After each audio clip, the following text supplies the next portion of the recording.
अध्याय नहीं, खड़े हो बेटा, यही तो बात है, फॉर्मूले तो याद रखने पड़ेंगे ना बेटा। अभी तुम ये भी नहीं बोल सकते हम लोग आए नहीं थे, अभी जाते जाते 11 खत्म होने के आखिरी दिन ही बताए तुम्हें। तुम बताओ। R1 is equal to M1 upon M1 R2। ठीक है,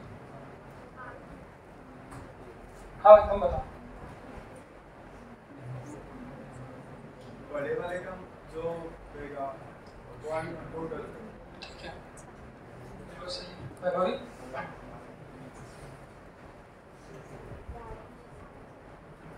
बहुत सुंदर। Sir M2 R1 M1 sir M1 R2 upon R1 plus R2। जो बड़ा वाला वो भी सही है, बड़ा वाला भी सही है। सही तुम लोग। R1 is equals to M2 upon M1 plus M2।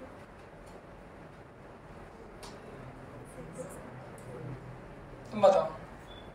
R1 is equals to M2 upon M1 plus M2 into R। कैसे याद रखा था? सामने वाले का मास जिसकी दूरी निकालनी है उसके सामने वाले का मास बैठो। मास। बैठो भाई सब लोग, कोई बात नहीं, सुन लो। मैंने बोला एक फॉर्मूले को याद रख रहे हो तो एक के साथ में एक और मुफ्त दो, ताकि जब इसको याद रखेंगे तो ये वाला भी याद आ जाए, और जब इन दोनों को याद रखेंगे कैपेसिटेंस में, तीसरा एक और आने वाला है, तो वहां पर मैं उन तीनों को बता दूं। तो इस तरह से आपके पास में 3 फॉर्मूले हो जाएंगे। अब जो लोग, भाई सभी लोग तो थे मुझे पता है उस समय, 2-4 लोग ही नहीं होंगे, बट जो लोग नहीं थे या जो लोग थे उनको याद नहीं आ रहा। आप लोग देखो कैसे याद रखते हैं। तो जब 2 पार्टिकल का सेंटर ऑफ मास लिखते हैं तो वो सेंटर ऑफ मास यहां से कितनी दूरी पर आ रहा है? R1 किससे दूरी है? देखो ना, R1 जो सेंटर ऑफ मास की दूरी वो किससे? M2। और R2 किससे? R2 सेंटर ऑफ मास की दूरी किससे? M2। तो ध्यान रखो जब R1 लिख रहे हैं, R1 क्या है? सेंटर ऑफ मास की दूरी M1 से। उसको याद कैसे रखना है? जब सेंटर ऑफ मास लिखते हैं तो जिससे दूरी लिख रहे हैं उसके सामने, ये सामने वाले पे वजन क्यों डाल रहा हूं? क्योंकि अभी करंट इलेक्ट्रिसिटी वाले फॉर्मूले में भी ऐसे ही कुछ आने वाला है, इसलिए इसको कंपेयर कर रहा हूं। तो जब सेंटर ऑफ मास की दूरी इससे लिखेंगे तो M1 के सामने वाला मास कौन सा है? M2। बस इसी को याद रखना कि सेंटर ऑफ मास में जिससे दूरी लिखते हैं उसके सामने वाले का मास। नीचे तो वही आता है, डिवाइड में क्या आएगा? टोटल M1 प्लस M2, और मल्टीप्लाई में क्या आएगी? Total distance R। ऐसे ही R2 कितना हो जाएगा फिर? इससे लिखेंगे तो सामने वाले का मास है ना। चलिए यहां पर सुनो, इसको याद कैसे रखना है। तो हमने कहा कि सीरीज में भाई करंट सेम होगा, वोल्टेज डिफरेंट होगा, तो वोल्टेज डायरेक्ट निकालोगे तो आप लोग का आंसर आएगा। तो अगर मैं लिखता कि V1, तो V1 किसको मिलने वाला वोल्टेज है? वहां देखना। तो वोल्टेज डिवीजन रूल में कैसे याद रखते हैं? तो सेंटर ऑफ मास में सामने वाले का मास लेते हैं, यहां पर जिसका वोल्टेज लिख रहे हैं उसी का रेजिस्टेंस लेते हैं। कंपेयर कैसे करोगे? सेंटर ऑफ मास में सामने वाले का मास और वोल्टेज डिवीजन में उसी का रेजिस्टेंस। भाई सेंटर ऑफ मास में मास था, यहाँ पर रेजिस्टेंस है, तो V1 लिखेंगे तो ऊपर क्या आना चाहिए? R1 क्या R2। इसको अच्छे से याद रखना। ये 4 फॉर्मूले, एक सीरीज में वोल्टेज डिवीजन बताऊंगा, आज ही इसके बाद पैरेलल में करंट डिवीजन बताऊंगा 2, और 2 फॉर्मूले कैपेसिटेंस में आएंगे 4, और एक सेंटर ऑफ मास में आ गया, कितना हो जाएगा? 5। तो पांचों को अलग अलग याद रखोगे तो हमेशा ये समस्या आएगी कि मिक्स्ड कर दोगे आप। इसीलिए कंपेयर करके याद करना बेहतर रहता है कि सेंटर ऑफ मास में सामने वाले का मास आता है तो सीरीज में उसी का रेजिस्टेंस आता है। तो एक मैं लिख दूंगा तो दूसरा आप खुद लिख देंगे। तो जब V1 लिखेंगे तो उसी का रेजिस्टेंस क्या आएगा? R1। नीचे हमेशा सम आता है। सेंटर ऑफ मास पे कितना आएगा? M1 plus M2। यहाँ पे कितना आएगा? ऐसा। तो जिसका वोल्टेज उसी का रेजिस्टेंस अपॉन टोटल इनटू यहाँ पर टोटल वोल्टेज कितना है? ये हम लोगों ने V1 के हिस्से में आने वाले वोल्टेज की बात कर दी। बस ऐसे ही आप लिख सकते हो। तो V2 के हिस्से में आने वाला वोल्टेज याद कैसे लिखेंगे? जिसका वोल्टेज लिख रहे हैं बोलो रेजिस्टेंस उसी का भी सामने वाले का उसी का, और V2 लिखेंगे तो उसी का रेजिस्टेंस R2 बस, बाकी नीचे तो same R1 plus R2 into total voltage बस। तो पॉइंट क्या है, प्रॉपर्टी क्या है, सीरीज में क्या सेम है, उसको बार बार रिवाइज करो। सीरीज में करंट सेम है, क्या डिफरेंट है, वोल्टेज। तो जितने भी सीरीज में लगे होंगे सभी में वोल्टेज अलग अलग बटेगा, कितना बटेगा उसका फॉर्मूला है ये वोल्टेज डिवीजन रूल। तो यहाँ तो हमने 2 रेजिस्टेंस लगा, क्या समस्या है, 3 रेजिस्टेंस भी लगा सकते हैं एट द मोस्ट। क्वेश्चन में 3 आएगा, अगर ये शॉर्ट ट्रिक याद रहेगी तो वहां डायरेक्ट आंसर आ जाएगा, नहीं तो फिर पूरी मेथड से भी मैं आप लोगों को सिखाऊंगा करंट को चलाना कैसे। फिर से देखो करंट कहां से निकलेगा, पॉजिटिव से। सब लोग उस पॉइंट को रिवाइज करेंगे, पॉजिटिव से निकला, ठीक है। फिर आगे जाएगा, एक राइट टर्न लेगा, फिर एक राइट टर्न लेगा, अब बोल तो ये I किससे गुजरेगा, R1, बाहर कितना आएगा, क्यों, तो करंट तो पूरा बाहर आएगा, बट जब करंट इससे गुजरेगा तो कुछ एनर्जी लॉस होगा। ये 3 लेक्चर हो गए फिजिक्स, केमिस्ट्री, मैथ्स के।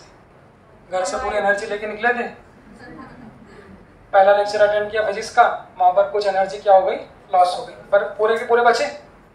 फिर केमिस्ट्री का अटेंड किया, कुछ एनर्जी लॉस हो गई। फिर बायो का अटेंड किया, पूरी एनर्जी लॉस हो गई। तो खाली पहले फिर कहाँ चले गए, घर में। अगले दिन फिर लिए, इस तरह से माहौल बनते गया बस। इससे भी फिर I बाहर आएगा, इसको वोल्टेज मिलेगा V2, फिर I बाहर आएगा, इसको वोल्टेज मिलेगा V3, खाली गोली गुस्सी हो गए, कहाँ घुस गए, बैटरी। बस अब हमको देखना सोहम बताएगा। सोहम तो V1 की वैल्यू कितनी होगी, सोहम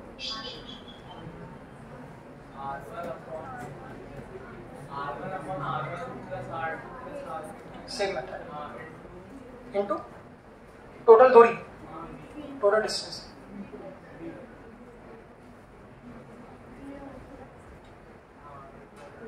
टोटल डिस्टेंस होगा ना,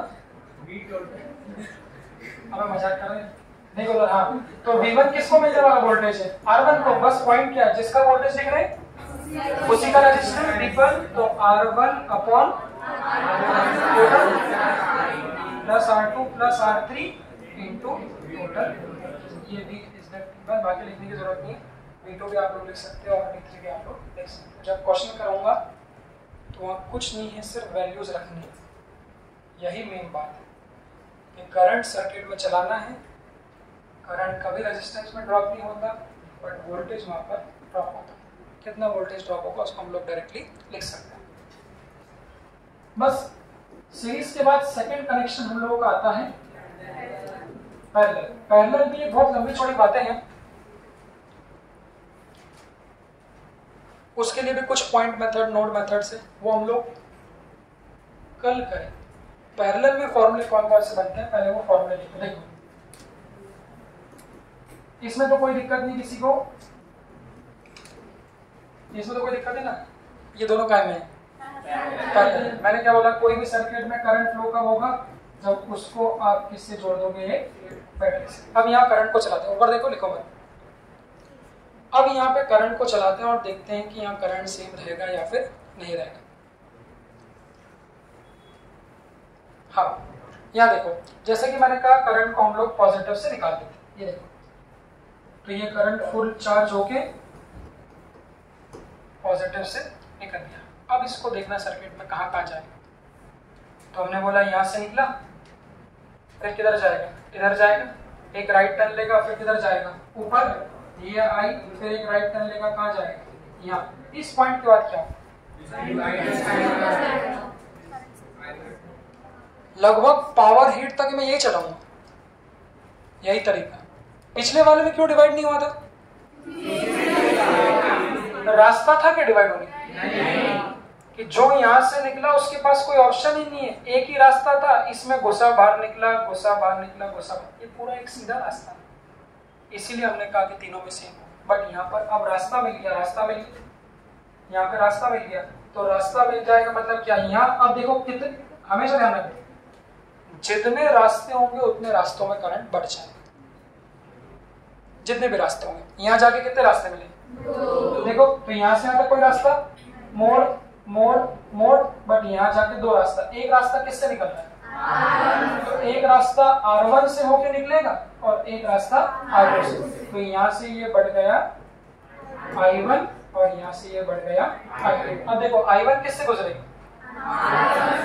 अब मुझे बताना, तो ये यहाँ से निकलेगा, एक राइट टर्न लेगा। अच्छा I1 अगर R1 में घुसा है तो बाहर कितना निकलेगा? क्यों? Current drop. हाँ, तो ये पॉइंट आप सीख गए। डायरेक्ट कर देता हूँ। फिर I2 यहाँ से क्या होगा? बाहर। इस पॉइंट पे आने के बाद क्या होगा? हमारा पर्पस वही है, घर से पूरा आदमी निकला था तो भले ही कितना भी आप बट लो और वापस पूरा मिलना चाहिए।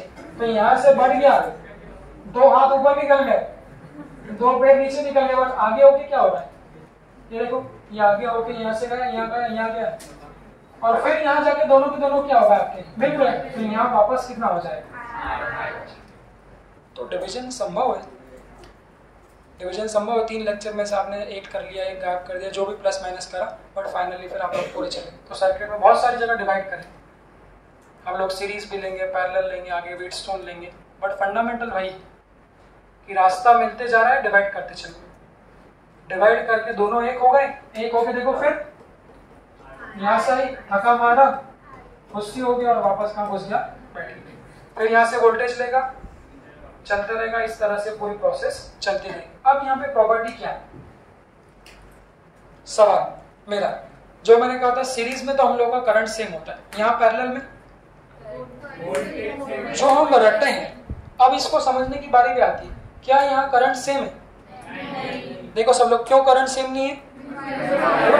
तो प्रॉपर्टी बोलना, तो पैरेलल में करंट हम लोगों का डिवाइड होती है। तो एक बात मैं अभी आगे प्रूव भी कर दूंगा। तो करंट डिवाइड होता है तो पैरेलल में वोल्टेज क्या रहता है? सेम। क्यों रहता है उसके लिए मेरे पास आगे मेथड है, वो भी मैं सिखा दूंगा। तो पॉइंट याद क्या रखना है, सीरीज में क्या सेम है, क्या डिफरेंट है? तो वहां वोल्टेज डिवाइड हो रहा है तो वोल्टेज डिवीजन रूल लगाएंगे। यहाँ पर पैरेलल में हमने बोला क्या सेम है, वोल्टेज, बट करंट क्या हो रहा है, डिवाइड हो रहा है। तो यहाँ कौन सा रूल लगाए, ये ध्यान रखना। तो सीरीज में वोल्टेज डिवीजन रूल और पैरेलल में करंट डिवीजन। अब जो मैंने बताया था वो यहाँ काम आएगा। तो करंट डिवीजन रूल से I1 I2 की वैल्यू कैसे निकालें, फिर इसको कंपेयर करना, कुछ नहीं, बड़ा आसान। तो वहाँ वोल्टेज डिवीजन था, यहाँ करंट डिवीजन। अब कंपेयर करने की बारी आएगी। मैंने क्या बोला, सीरीज में जिसका वोल्टेज लिखते हैं मास, सीरीज में जिसका वोल्टेज लिखते हैं उसी का क्या लेते हैं, रेजिस्टेंस कंसीडर करते हैं। बट पैरेलल में इसका उल्टा, इसका उल्टा क्या, कि जिसका करंट लेंगे उसी का रेजिस्टेंस। याद कैसे रखेंगे? हाँ याद रखना, कंपेयर करके याद रख सकते हो। यहाँ किसी ने रट लिया, कोई भाई बायोलॉजी वाला किसी ने बोला सलाम, तो होता ना 3 इडियट्स में, मैं याद कर लेंगे। हाँ। अब किसी ने याद रख लिया, मैं सुनो R1 R2 के फॉर्म में सबसे पहली दिक्कत क्वेश्चन में उसको मिली, क्वेश्चन में R1 R2 लिखा ही नहीं रहता। आपने याद कर लिया R2 upon R1 plus R2, मैंने कहा चालू। हाँ, तो अगर आपने याद कर लिया R1 upon R1 plus R2, तो समस्या ये है कि क्वेश्चन में ना R1 होगा, ना R2 होगा, ना R3 होगा। तो फिर ये भी याद रखो कि R1 कौन सा था। तो इसीलिए रटना नहीं है, तरीका वही है कि सीरीज में जिसका वोल्टेज उसी का रेजिस्टेंस, बट पैरेलल में जिसका करंट उसके सामने वाले का रेजिस्टेंस। तो आप लोग यहाँ पे देखिए I1 किससे फ्लो हो रहा है, देखो ना यहाँ से I आया, तो ये जो I1 है ये I1 किससे फ्लो हो रहा है, R1। तो इसके सामने कौन सा रेजिस्टेंस है, तो यहाँ ऐसे लिखेंगे, ध्यान से देखना यहाँ पे।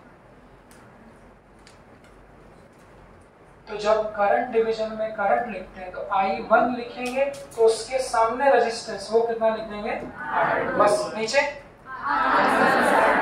सेम होगा, that is equal to R1 plus R2 into total voltage.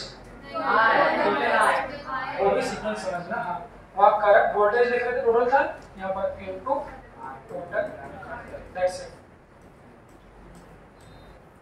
तो अब ये तीन फॉर्मूले हम लोग कंपेयर कर लेंगे। कैपेसिटेंस में कैसा बनेगा वो मैं कैपेसिटेंस में बताऊंगा, वहाँ पर भी सेम बनता है, बस R1 R2 की जगह C1 C2 आ जाएगा। तो ये आपके 5 फॉर्मूले साथ में कंपेयर होंगे। ऐसे आप लोग देखना, साक्षी बताएंगे, साक्षी I2 कितना होगा, साक्षी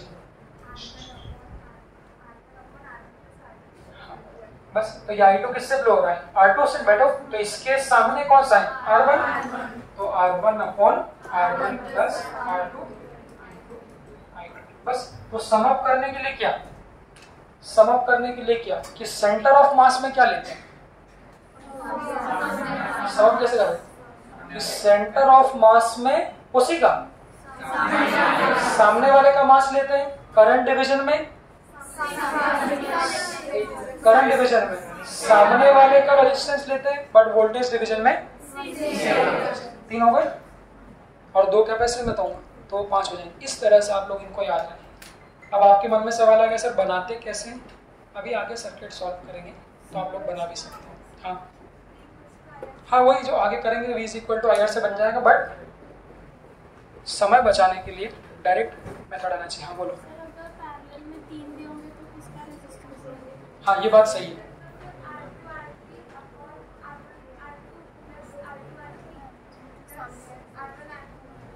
इसकी बात मत सुनना, अगर पैरेलल में 3 दिए होंगे तो हम लोग मेथड नहीं लगाएंगे, फिर हम लोग उसको सॉल्व करेंगे। तो R2 R3 अपॉन R2 बड़ा हो जाएगा वो, तो इसको हम लोग सिर्फ 2 तक ही लगाते हैं। इसको देख लो आप लोग। हाँ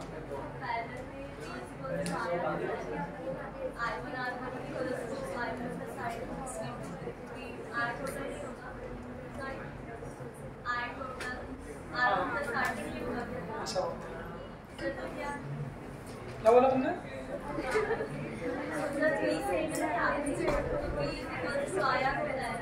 सही हो। हाँ सुनो भाई, बाकी लोग लिख दो, लिख लो यहाँ से। इसके पहले क्या हो जाएगा, अरे क्या बात है उसको जल्दी लिखो फिर डिस्कशन करेंगे। हाँ सही बोलो। I1 R1 = I2 R2 नहीं, उसका सही I1 R1 = I2 R2 पहले में वोल्टेज सेम हो गया और दूसरी इक्वेशन क्या होगी I = I1 + I2।